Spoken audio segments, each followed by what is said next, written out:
మా సోదర సమానుడు కాశీనాథ్ గారికి, అలానే ఈరోజు ఇక్కడికి విచ్చేసినటువంటి అతిరథులు మహారాజులు ఉన్నారు. టీడీపీ నాయకులు అవ్వచ్చు, అలానే జనసేనకు సంబంధించిన నాయకులు అవ్వచ్చు, గౌరవ పెద్దలందరూ కూడా, అలానే ఈ కార్యక్రమానికి ఇచ్చేసినటువంటి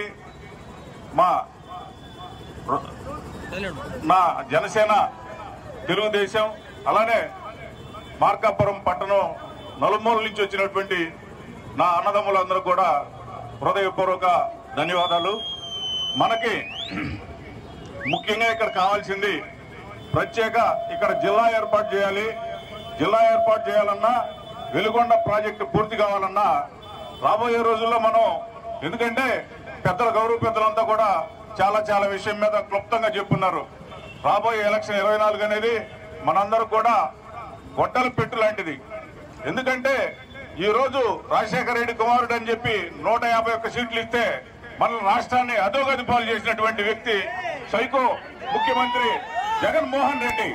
అతను మనం తరిమి కొడితే గాని రాబోయే ఎలక్షన్ లో మనకి ఆంధ్ర రాష్ట్రం మొత్తానికి కూడా అన్ని శాఖలందు కూడా మంచి గొప్ప ఫలితాలు వచ్చే విధంగా ఉంటాయి. కాబట్టి మన తెలుగుదేశం, జనసేన పార్టీ నాయకులు అవ్వచ్చు, కార్యకర్తలు అవ్వచ్చు, అందరూ కూడా అన్నదమ్ములు సమానంగా ఒకళ్ళకొకళ్ళు సహకరించుకొని రాబోయే ఎలక్షన్ లో ఒక విజయవంతమైన, అంటే 175కి దాదాపు 160 సీట్లు తగ్గకుండా చేయాల్సిన బాధ్యత, అంటే మనలో ఐక్యతే దానికి నిదర్శనం. కాబట్టి జనసేన, తెలుగుదేశం నాయకులంతా, ప్రజలంతా కూడా ఈ దుస్థితిని చూసినా, ఎవరైతే ఏ వ్యాపారాలు లేవు, వ్యవస్థలు లేవు, పరిశ్రమలు లేవు, చదువులు లేవు, ఎన్నో రకాలైన ఇబ్బందులు, మందు ఒక్కటి మనకు ఎక్కువ కనిపిస్తా ఉంటది, ఎక్కువ అమ్ముకొని మన ఆరోగ్యాలు తినడానికి. అట్లానే 100 రకాలైన కారణాలు. మళ్ళీ మంచి వెలుగు రావాలంటే పవన్ కళ్యాణ్ గారి ఆధ్వర్యంలో, చంద్రబాబు గారి ఆధ్వర్యంలో మంచి ప్రభుత్వాన్ని మనం తెచ్చుకోవాలి. మనకి ఇక్కడ మార్కాపురం జిల్లా కావాలి, వెలుగొండ ప్రాజెక్టు పూర్తి కావాలి.